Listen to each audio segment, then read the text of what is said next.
Saud Situmorang, Pertamina rugi, kata Pertamina, tapi lihat besarnya gaji para bosnya kayak salah seorang dari mereka ini. Rezim sampah, portal Islam. ID, Saud Situmorang adalah seorang penulis puisi, cerita pendek, dan esai asal Indonesia. Selain dikenal sebagai penyair, Situmorang adalah seorang editor dan kurator sastra. Di akun Twitternya, Saud Situmorang menyoroti Pertamina pasca kenaikan harga BBM.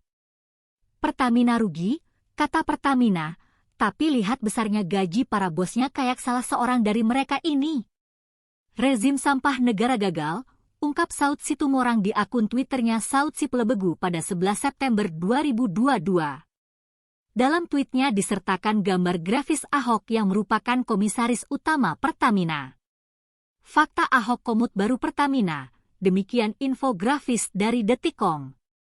Dalam infografis itu disebutkan gaji Ahok mencapai Rp3, 2 miliar per bulan.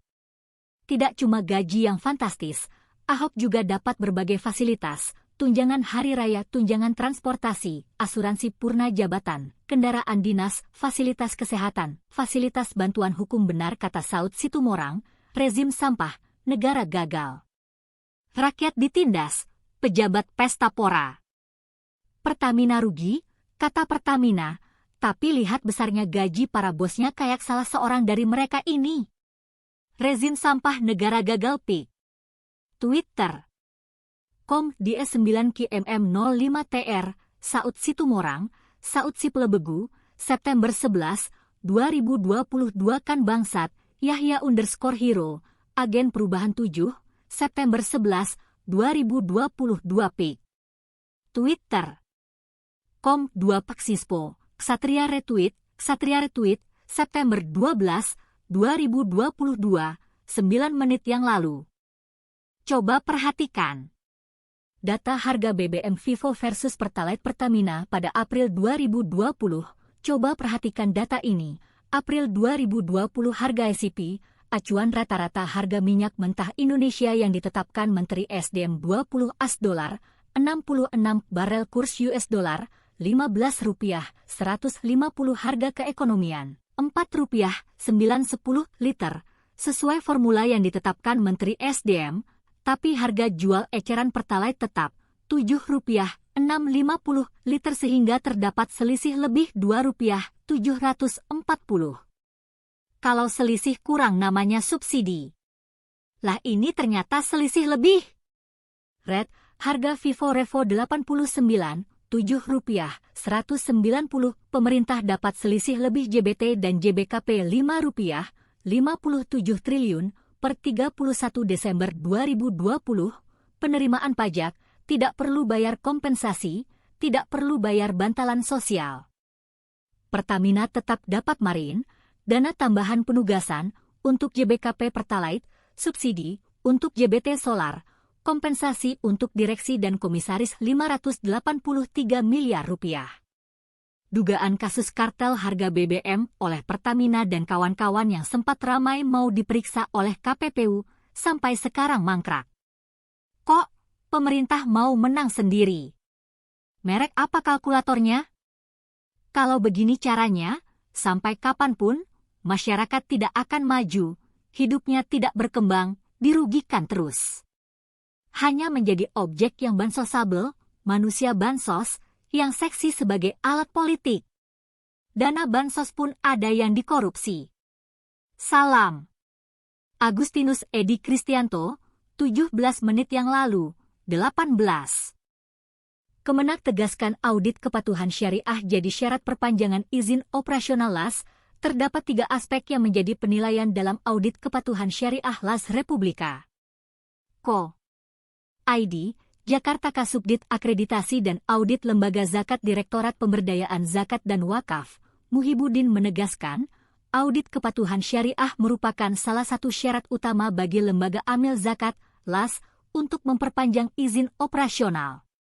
Dalam pasal 18 ayat 2 huruf H UU 23 2011 tentang pengelolaan zakat, LAS harus bersedia diaudit syariah dan keuangan secara berkala, ujar Muhib kepada media, Senin, 12 September 2022. Muhib menjelaskan, terdapat 3 aspek yang menjadi penilaian dalam audit kepatuhan syariah LAS, yaitu kinerja lembaga, kinerja amil, serta kinerja pengumpulan, pendistribusian, dan pendayagunaan sesuai kepatuhan syariah. Sejauh ini ada 50 LAS yang telah dilakukan audit syariah. Sementara itu, 311 lembaga pengelola zakat lainnya juga telah terakreditasi, katanya. Muhib melanjutkan, audit kepatuhan syariah berfungsi untuk menjaga pengelolaan zakat, infak, sedekah, dan dana sosial keagamaan lainnya berjalan sesuai dengan standar kepatuhan syariah. Selain itu, audit kepatuhan syariah juga dapat meningkatkan kepercayaan masyarakat terhadap LAS tersebut, katanya. 8 menit yang lalu, beredar link palsu mengatasnamakan Bank BRI, nasabah diminta waspada Sindonews Jakarta, beragam modus penipuan kian marak, termasuk yang mengatasnamakan perbankan. Baru-baru ini, beredar pesan singkat dari sumber yang tidak dapat dipertanggungjawabkan dengan mengatasnamakan pihak Bank BRI. Pesan singkat tersebut berisi informasi perubahan tarif transaksi menjadi Rp150.000 per bulan, serta tautan atau link pengisian data pribadi. Sekretaris Perusahaan BRI Astika Oriza Gunarto menegaskan bahwa informasi tersebut tidak benar dan berasal dari sumber tidak resmi. Untuk itu, perseroan mengimbau nasabah tetap waspada dan tidak melakukan pengisian data pribadi melalui link yang tersebar. Hal itu sebagai langkah pencegahan tersebarnya data pribadi nasabah kepada pihak yang tidak bertanggung jawab. BRI mengimbau seluruh nasabah untuk selalu waspada terhadap modus tindak kejahatan social engineering, kata Astika dalam keterangan resmi, dikutip Minggu, 11 September 2022. Perseroan juga mengimbau nasabah untuk menjaga kerahasiaan data pribadi dan data transaksi perbankan kepada pihak manapun, termasuk yang mengatasnamakan BRI. Sebagaimana diketahui, social engineering merupakan tindakan kejahatan yang memanipulasi psikologis korban untuk membocorkan data pribadi dan data transaksi korban. Media yang digunakan pelaku untuk mendekati korban pun beragam, antara lain telepon, SMS, email, media sosial, dan lainnya. Adapun, data yang perlu dijaga oleh nasabah meliputi nomor rekening, nomor kartu PIN, username, dan password digital banking, serta kode one-time password atau OTP.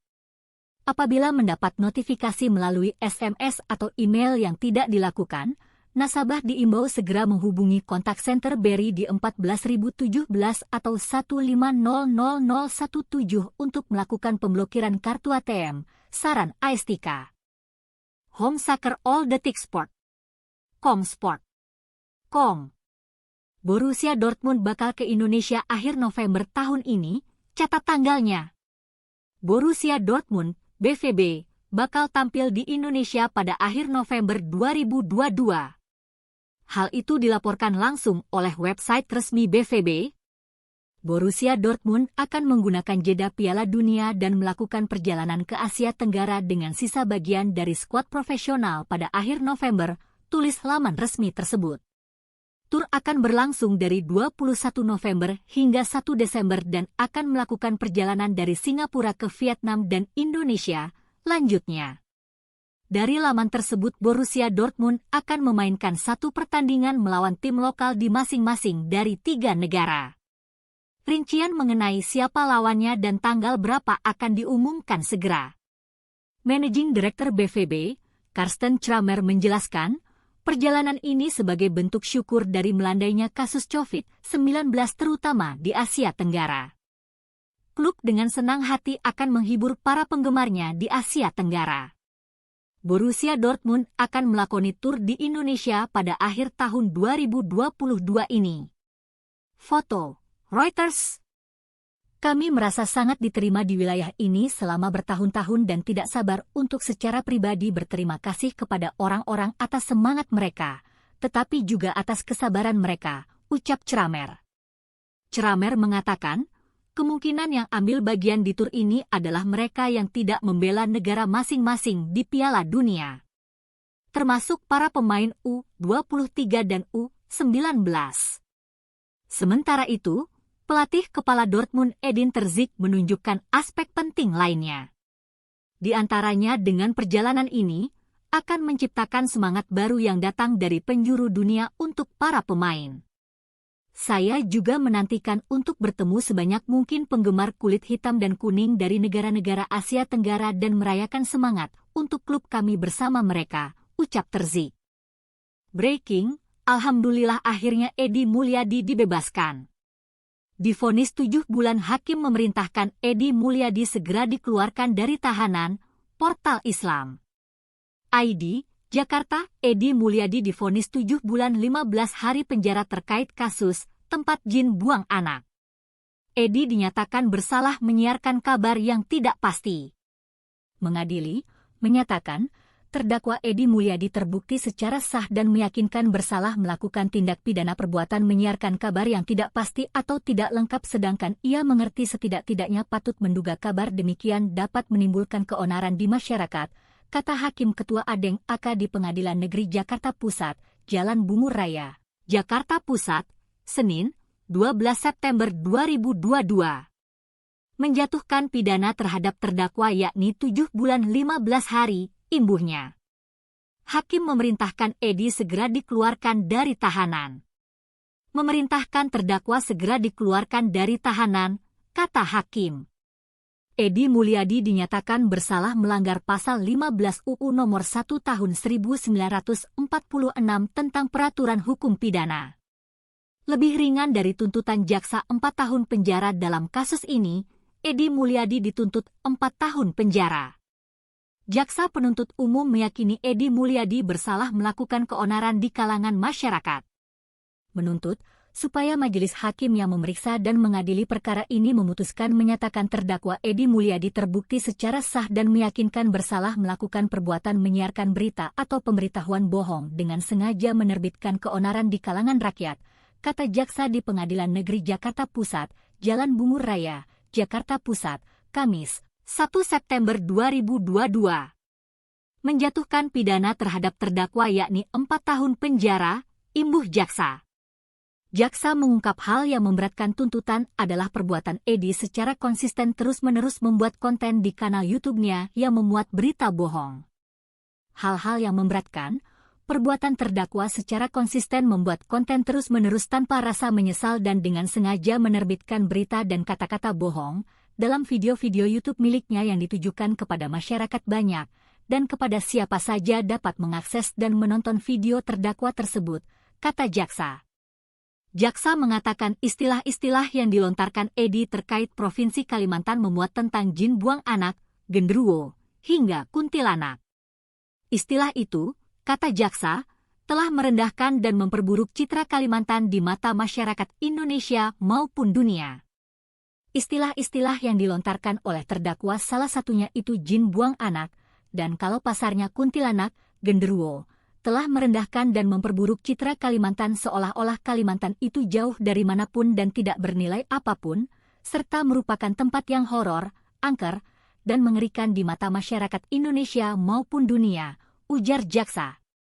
Tak hanya itu, kata jaksa, opini-opini yang dilontarkan Edy tentang oligarki hanya sebatas dongeng belaka. Jaksa menyebut pernyataan Edy bukan merupakan produk jurnalistik. Ditahan sejak 31 Januari 2022, Bareskrim Polri langsung menahan Edy Mulyadi setelah status hukumnya naik dari saksi menjadi tersangka kasus ujaran kebencian berdasarkan suku, agama, ras, dan antar golongan, SARA, dan penyebaran berita bohong atau hoaks. Karo Penmas Divisi Humas Polri Brigjen Ahmad Ramadan menuturkan, Edy menjalani penahanan di rutan Bareskrim. Penahanan di Bareskrim Polri, kata Ramadan kepada awak media di Jakarta, Senin, 31 Januari 2022. Ramadan menjelaskan, kepolisian mempunyai alasan subjektif dan objektif untuk langsung menahan Edy. Ia menjelaskan, alasan subjektif dalam penahanan langsung ini karena Edy dikhawatirkan melarikan diri, menghilangkan barang bukti, dan mengulangi perbuatan.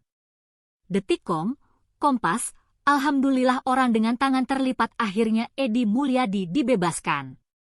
Tuhan Maha Besar orang dengan tangan terlipat selamat Edi, berhasil mendapatkan brevet perjuangan melawan kezaliman wajah tersenyum tanda jempol naik orang dengan tangan terlipat hakim memerintahkan Edi Mulyadi segera dikeluarkan dari tahanan. https://t.co/hzztcf5gr Dr. Rizal Ramli Rizal, September 12, 2022, 11 menit yang lalu. Warning! Djorka klaim sedang bersiap serang Pertamina, portal Islam. ID, Djorka belum berhenti melancarkan aksinya, meski akun Twitter hacker tersebut telah ditangguhkan. Lewat grup Telegram yang diasuhnya, Djorka mengaku akan menyerang data Pertamina.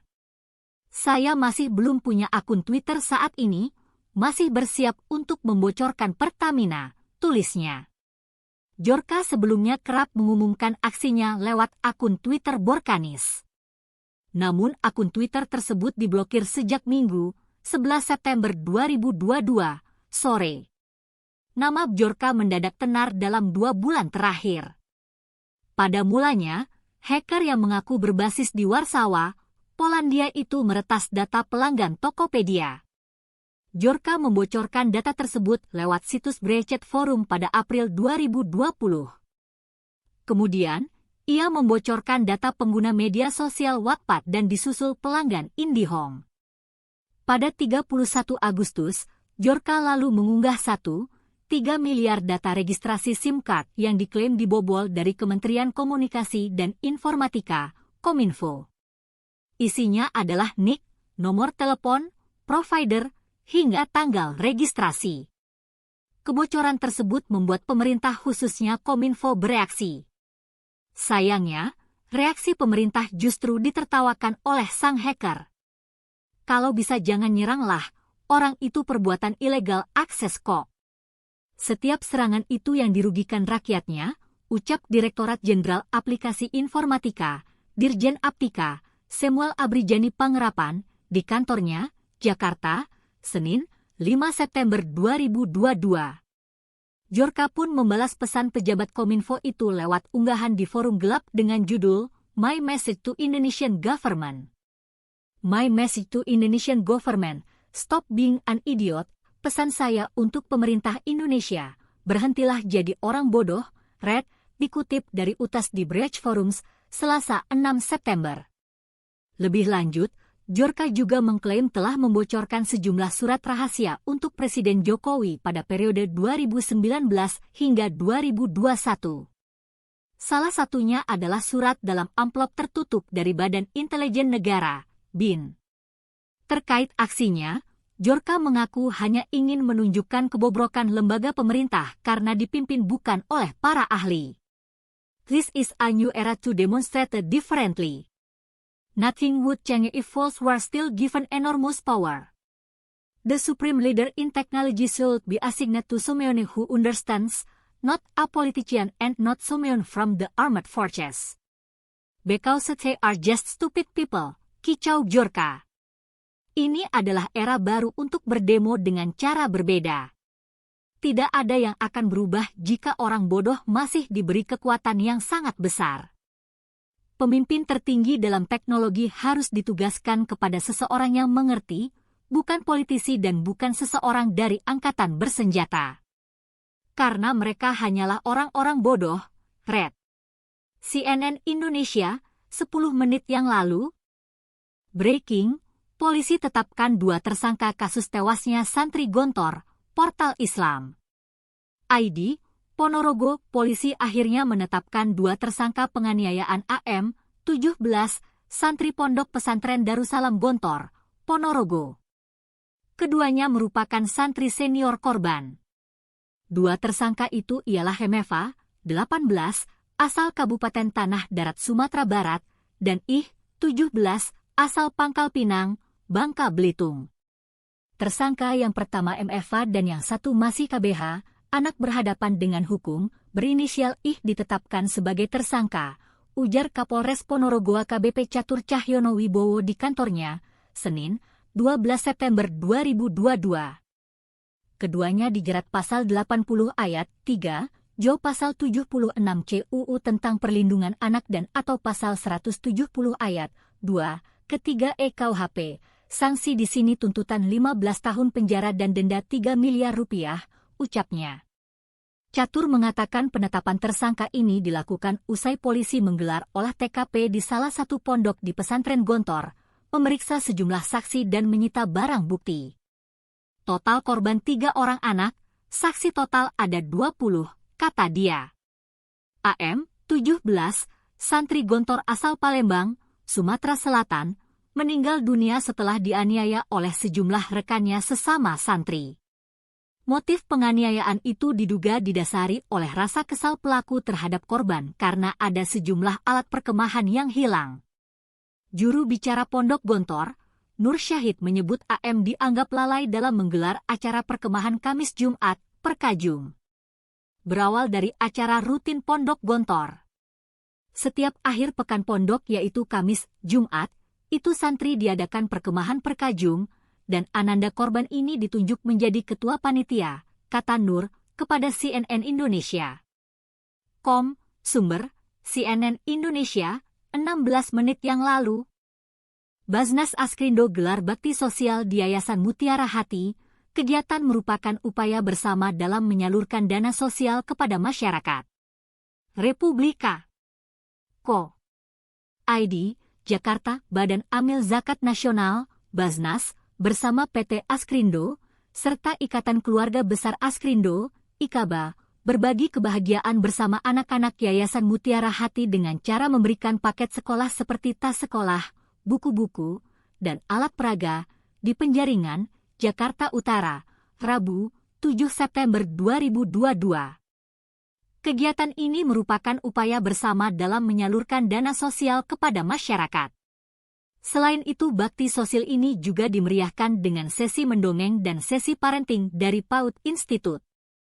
Alhamdulillah, terima kasih kepada PT Askrindo dan IKABA yang telah bekerja sama dengan Basnas dalam bakti sosial untuk anak didik di Yayasan Mutiara Hati, ucap Direktur Pengumpulan Basnas RI, Faisal Qasim, LC, dalam keterangan tertulis di Jakarta, Senin, 12 September 2022. Menurut Faisal, bakti sosial ini dapat memberikan edukasi pentingnya parenting kepada masyarakat. Kami berharap bakti sosial kali ini dapat menumbuhkan rasa kepedulian terhadap sesama. Semoga kegiatan ini dapat membantu memudahkan anak didik di Yayasan Mutiara Hati dalam menjalankan proses belajar sehari-hari, katanya.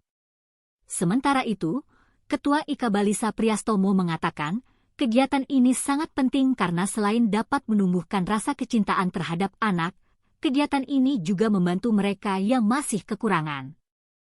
Kami menyaksikan begitu banyak kegunaan, manfaat yang diterima oleh anak-anak dalam kegiatan ini seperti mendengarkan dongeng, cerita, pemberian alat pendidikan edukasi yang berguna bagi anak-anak PAUD.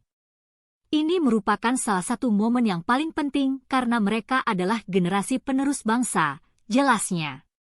Badan Amil Zakat Nasional, Basnas, bersama PT Askrindo, serta Ikatan Keluarga Besar Askrindo, IKABA, berbagi kebahagiaan bersama anak-anak Yayasan Mutiara Hati. Basnas, Lisa berharap, kerjasama dan kegiatan ini diharapkan dapat terus berlanjut, terutama bersama Basnas dalam membantu menyejahterakan masyarakat.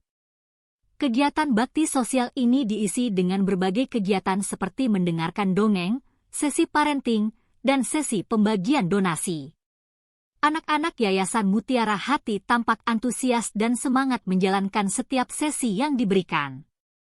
7 menit yang lalu, akun Twitter TNI diretas dan dikuasai hacker, Jenderal Baliho, disentil, Portal Islam. ID, akun Twitter resmi TNI Angkatan Darat diduga mengalami peretasan. Akun TNI_@ dengan centang biru itu mengunggah postingan yang tidak terkait dengan aktivitas TNI. Posting akun TNI didominasi oleh promosi situs jualan NFT Pudgy Penguins. Posting terakhir terkait aktivitas TNI terjadi pada 25 Agustus pukul 18.29 waktu Indonesia Barat. Saat itu akun TNI mengunggah poster webinar nasional dengan materi tinjauan perang Rusia, Ukraina dan implikasinya terhadap perkembangan SATCAF ke depan dan webinar Lesson Learned Peperangan Abad 20-21 dihadapkan pada Hanek dan peran SATCAF TNI ke depan. Pada tanggal yang sama setelah postingan tersebut, akun TNI didominasi posting promosi situs Pudgi Peguins. Akun TNI yang diikuti 425.000 pengguna Twitter itu kini memiliki tampilan polos hijau tanpa avatar. CNN Indonesia. Menghubungi Kepala Dinas Penerangan TNI Kadis Penat, Kolonel RH Hamim Tohari soal dugaan peretasan ini namun yang bersangkutan belum merespons. Di media sosial, peretasan akun Twitter TNI jadi ledekan netizen dikaitkan dengan Jenderal Dudung, KSAD yang oleh netizen disebut Jenderal Baliho. Akun TNI_@ masih dikuasai musuh. Ternyata untuk merebut kembali akun tidak semudah menurunkan baliho, sentil akun Nevillexmus. Akun TNI_@ masih dikuasai musuh. Ternyata untuk merebut kembali akun tidak semudah menurunkan baliho. Pik. Twitter. CB88NXLX Nevillexmus, September 11, 2022 Happy Pudgiversary. Read more about our additional Pudgi Penguin Season 2 airdrop here https duan becuzot Pudgi Penguins airdrop free NFT free NFT pic. Twitter. Komugumf 4YS9I, TNI_@, August 25, 2022, 17 menit yang lalu. JS versus PSSI oleh Ahmad Rama F. Rizal. Jakarta International Stadium bukan standar FIFA kata PSSI. Jujur saja saya sering menonton sepak bola ke beberapa stadium. Tapi baru kali ini saya merasakan takjub dengan stadium JS. Mau masuk ke JS saja saya sudah kagum, pas sudah masuk lebih mengagumkan lagi ternyata. Kalau yang dipermasalahkan kantong parkir di sekitaran JS, berarti PSSI tidak mengkaji sistem integrasi yang sudah dibuat Jakpro sebagai penanggung jawab. Sistem yang digunakan untuk parkir delel tidak seperti menonton bola pada umumnya di Indonesia. Pemerintah DKI memberikan sebuah layanan bus yang terintegrasi dari kantong parkir di sekitaran Jakarta langsung ke Stadium JS, agar mengurangi penumpukan kendaraan di sekitar stadium agar pencinta sepak bola dapat lebih fokus menikmati jalannya pertandingan dibandingkan harus menyibukkan diri dengan penumpukan kemacetan di sekitar stadium. Cara integrasi menonton sepak bola yang dilakukan Pemprov DKI sudah seperti kota-kota besar di dunia, seperti menonton MU di Inggris, Barcelona di Spanyol dan AS Roma di Italia.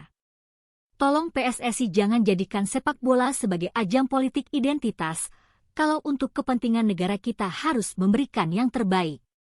FB, 13 menit yang lalu. Masa aksi 1209 dihadang aparat di sekitaran Monas, mobil komando tidak bisa menembus halaman istana, portal Islam.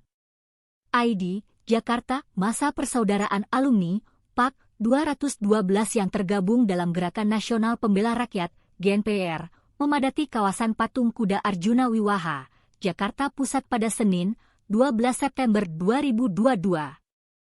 Masa PAK 212 itu melakukan aksi unjuk rasa menolak kenaikan harga bahan bakar minyak, BBM.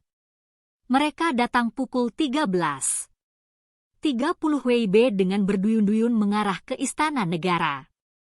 Namun, langkah peserta hanya sampai Jembatan Penyeberangan Orang, JPO, Jalan Merdeka Barat. Pihak aparat memasang kawat berduri untuk menghadang massa aksi. Dari pantauan di lokasi, massa PAK 212 terlihat mengawali aksi dengan mengumandangkan syalawat dari atas mobil komando. Mereka juga membawa berbagai atribut seperti bendera, spanduk, hingga poster yang menolak kenaikan BBM. Salah satu orator, Ahmad Hozinuddin, SH, mengatakan bahwa dengan menaikkan harga BBM, maka Presiden Jokowi sudah membuat masyarakat susah. Hozinuddin juga menyebut Jokowi bohong yang menyebutkan subsidi BBM mencapai 502 triliun rupiah. Dalam APBN 2022, tidak ada satupun nomenklatur pengeluaran untuk subsidi BBM sebesar 502 triliun rupiah, ujarnya. Jokowi bohong atau tidak? Tanya Hozinuddin yang disambut serentak massa. Bohong. Video, masa aksi hari ini dihadang oleh aparat di sekitaran Monas, sehingga mobil komando aksi pun tidak bisa menembus halaman istana. Sungguh sangat memprihatinkan di negara demokrasi, namun aspirasi rakyat dihambat wajah Legapik. Twitter. KomKRM2G Name 2W, Zahra 922, September 12, 2022 sejumlah ormas Islam yang tergabung dalam Gerakan Nasional Pembela Rakyat, GNPR, memadati kawasan Patung Kuda Arjuna Wiwaha, Jakarta Pusat pada Senin 12 September. Massa melakukan aksi unjuk rasa menolak kenaikan harga bahan bakar minyak, BBM, turunkan harga BBM. Twitter. KomI2RWLSMPPZ, jari telunjuk berkulit gelap sedang mengarah ke atas bintang dan bulan sabit, MCAUPS, September 12, 2022, 14 menit yang lalu.